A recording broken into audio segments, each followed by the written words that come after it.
Natalia on Luxury with Natalia, a new episode today. I am joined by Raymond. Raymond is an amazing, achieved person who has such a resume that I didn't know where to start. But first of all, let's give him a warm welcome. Thank you for coming on, Raymond. Thank you so much. It's a pleasure to be here. It's my first podcast, so. Amazing. Well, hopefully it will go all great. And in fact, we're just a few kilometers away in the same town, Villefranche-sur-Mer, but we still do Zoom style because I think that's kind of good. So I have a few questions for you. I mean, starting maybe from the beginning as to what you are involved with today in terms of working for McFarlane ShipDesign. Tell me a bit more. Well, it's a naval architecture firm in Monaco, which I believe has a really good recognition in the industry. We're partnered with clients from, our clients are owners reps, captains, shipyards across the Mediterranean, and we do all sorts of technical studies, engineering calculations. We help out with refits, as well as, new concepts, etc. With regards to our design acumen, we have a super yacht that is currently in the build process. It's a 90-meter expedition yacht. So it's being built in Spain, and fingers crossed, I hope perhaps this one will break a few records down the line.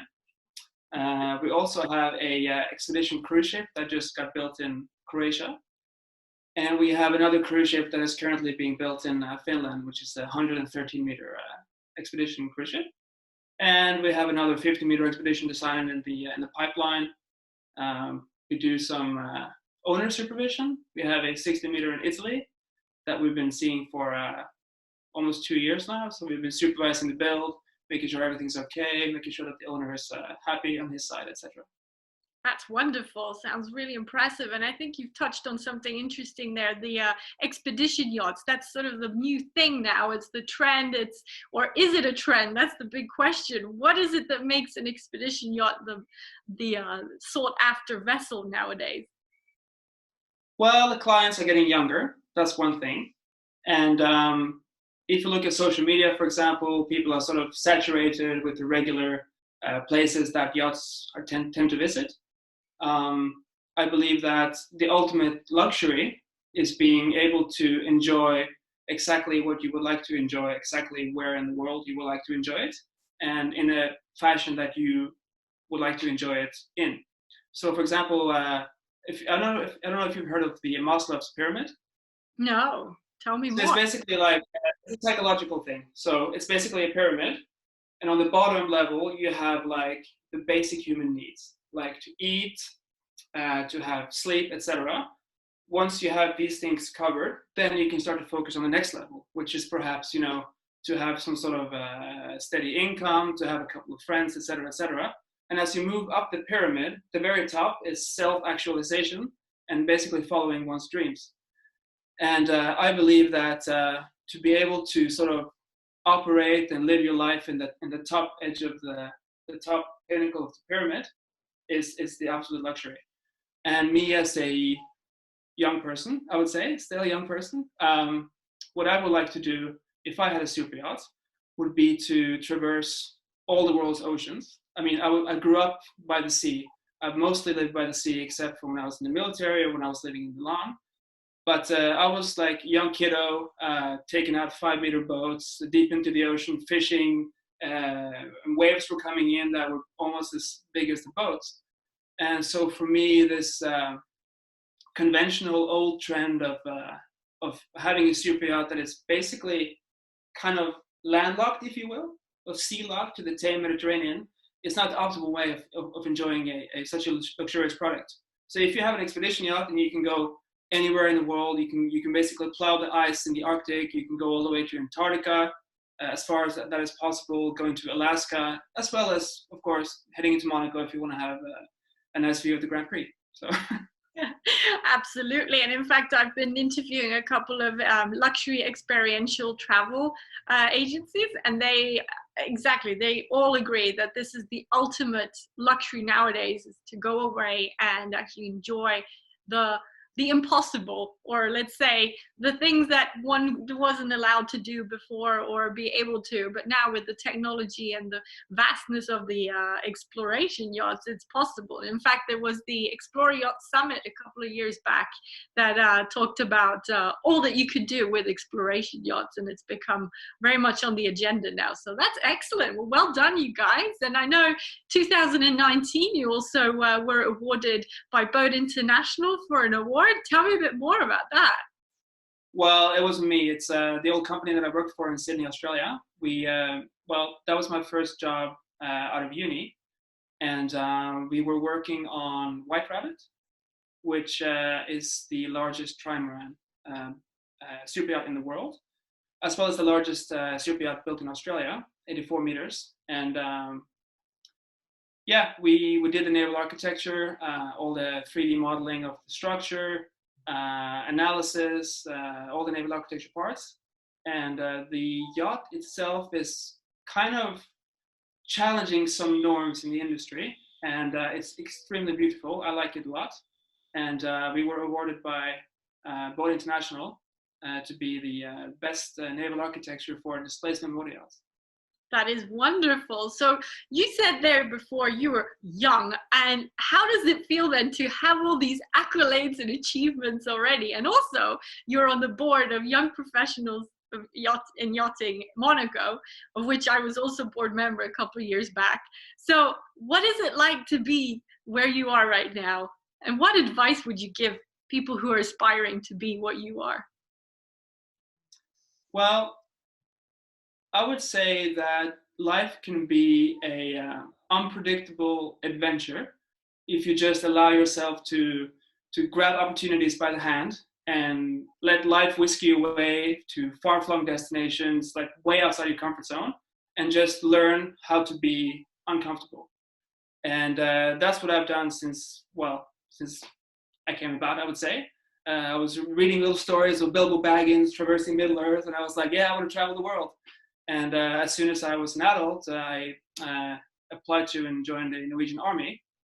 And when I was in the military, I traveled to the furthest point away from my hometown as I could, which at the time was deep in the Arctic forest, like 100 kilometers away from the nearest town, if you can call it a town, had 3,000 people at max. And yeah, we were guarding NATO's border with Russia, 70 degrees north, further east than Istanbul. But then when I was, dusting off snow and ice and temperatures down to minus 42, having seen the sun for a couple of months because, it's that time of the year, I decided that I wanted to go to uni and start a career somewhere warm. So then eventually I booked a one-way ticket to sunny Sydney, Australia. And that was my home for the next many, many years. Goodness, you really went wild. You really went the extremes there. Wow, it's fantastic.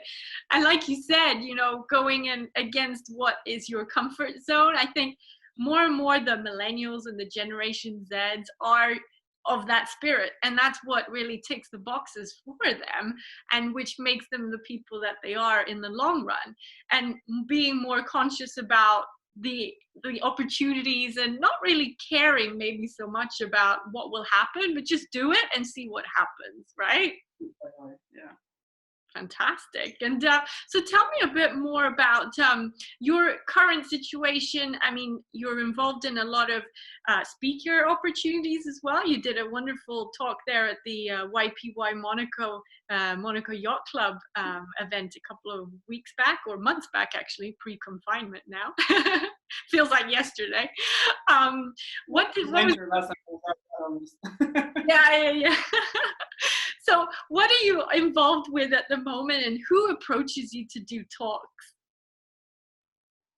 Well, that was we did an event for YPY Monaco for our members. And I proposed that we did an event where so Monaco is full of yacht brokers, full of insurance, yacht managers, perhaps not that many on the build side. So we wanted to throw an event to sort of educate the new generation of brokers on the whole yacht design and build process, from the client's first phone call to the delivery of of the vessel. And I talked to my colleague Terry Allen, who's been in this industry for 40 years and has seen everything you can talk about and everything you cannot talk about. Yeah. And so he did the presentation on the build process, but then he wanted my expertise on the design part. So I'm also involved with the build, but not as much. I do some owner supervision, etc. But he is there on the ground every day and seeing what's happening and following the process. So we teamed up together and did a presentation, and I think it was a good one. And I'm hopeful that we can do something similar again when everything is opening up. Great. And then I also know you're involved with, is this actually happening, the Mark Challenge hosted by the University of Monaco? Yes, it's happening. However, it's been pushed back a month due to the global situation. So for those of the audience that don't know, it's a international business plan pitching competition.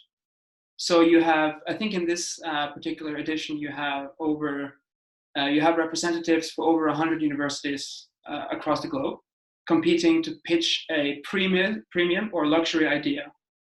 And since the competition is hosted by the International University of Monaco, we do have a lot of projects targeting the yachting industry. So I was invited to be part of the jury for a special award in yachting. And I think the deadline for that particular submission was today or tomorrow. And we're going to evaluate it during the course of this month. So you should watch the space if you're interested in that type of business idea. Amazing. Yes, in fact, I want to get onto Annalisa and do the interview we were going to do right before the confinement hit. So I'll have to catch up on that again and invite her on. But that's amazing. And what do you think about young talent today? Is it really hard to get to where your dreams want to be? Or, you know, what do you have to do? Do you have to know the right people in the right places, or really work hard and utilize the experience to someday down the line get to where you want to be? That's a good question. I believe that from the point of view of having opportunities, there are many more opportunities today than there were 20, 30 years ago, due to the world being more global, due to travel opening up and that sort of stuff. People being more, used to different cultures, different languages. You might know people from several continents, etc., through social media, blah, blah, blah. So I think that is much easier now than it was in the past. But from a financial point of view, I do invest in the stock market quite actively, and I do follow the financials, etc. And I find that in this current situation of today, if you compare how much a person would have to earn, how many annual, let's say, average salaries to buy a home versus 30 years ago, then you can see that there's a lot more, it's more difficult to become successful in the financial point of view, traditional financial point of view, because it's more difficult to even own a home, which used to be thought of as a basic thing. So I think that there is more financial pressure, but I do believe that there are more opportunities in the other aspects of life. Fantastic. Thanks for sharing that. Especially, I think a lot of us want to have a bit of hope, given that the situation is what it is with the COVID-19 situation, and a lot of people who had hopes to start a new job or to really get out from university and carry on their dreams. It might be a little harsh at the moment, but don't give up. And also there's a lot of great content out there, virtual events, virtual conferences, virtual boat shows now as well. So do you think that is the future of yachting or luxury in general, that we will be more connected online? I think definitely online is the future. To bring it back to the stock market, the companies that are doing well right now are companies that are in the online space, technical companies, IT companies, etc. So I do believe that could be the future, especially now with, in the future, you're going to have the rollout of 5G, which means that there's more potential for high resolution 3D images and videos, so you can sort of go on the yacht in virtual reality, and you're not going to get bothered by the bandwidth limits, etc. As for yacht shows, I would say that even though the yacht shows started out as sort of like an owner's broker sort of arena, it's turned into sort of business to business. So it's always good to have a face-to-face meetings with your suppliers, with all your connections, and you can sort of talk, in person. I think that will still be a very important part. But for the buying, selling side, I think in the future there will be more platforms for virtual electronic viewings, if you will. Exciting times ahead for sure, and we are the generation that will maximize on it, so that's even more exciting. I think we'll see the change, so that's good. Wow, well, thank you so much for all those insights. And maybe the last thing I'd like to ask you is, what do you think is going to change dramatically for the yachting industry post-confinement? Now that France has come out, Monaco's out, what have we learned from this situation? Well, hopefully we've learned how to manage from home. Personally, I've had an amazing time in lockdown. I've had more time to, as opposed to commuting, I've had more time to exercise and personal growth. Work-wise, we've had more time to, as we didn't have any client visits, any shipyard visits, any physical meetings you have to travel to. We've definitely had more time to sort of think and reflect and elaborate on our basic designs, our concept designs, and catch up on work that was a little bit, if you know what I mean. So that's good. As for the future of yachting, I think on the brokerage side, there might be a supply shock this summer. There might be owners who are missing out on a season of charter revenue, and perhaps they just want to cut their losses or sort of sell their yachts now rather than a year later. Because if you think about it, if you buy a yacht, you also perhaps pay around 10% per year in maintenance fees, etc. And if you then miss out on the charter revenue of the season, perhaps it's better to sell your yacht now rather than in 1 year, for example. So there might be, I speculate that there might be some supply shock on the market, which means that prices will go down. But then again, like, who wants to buy a yacht in these times? That's another discussion for another day. Absolutely, yes. And as we progress with the time, we will see how this is going to evolve, and interesting. It's like living by the day at the moment, so hang in there. But well done for your personal growth, and also the connection between your team, because I think that's what we've learned a lot, is that we all needed that step back to be able to get closer and to discuss more on topics that are exciting and that could be the future and lead to something better for the client experience overall, right? Exactly. Fantastic. Great. Well, I've really enjoyed this chat, and I really hope that we get a chance to catch up and maybe go on to different topics after the Mark Challenge is over. It'd be interesting to hear more about that. And of course, see you in person, hopefully at the Monaco Yacht Show, if not before. Before. Fantastic. So it's not that difficult. We are neighbors, in effect, yes. Great. Well, thanks for your time, and I wish you and the team all the best of luck in the next few months and weeks. Thank you so much. Thanks everyone for watching. This was Luxury with Natalia. More episodes coming soon. Don't forget to like and subscribe, and tune in for more. Take care, everyone. Bye.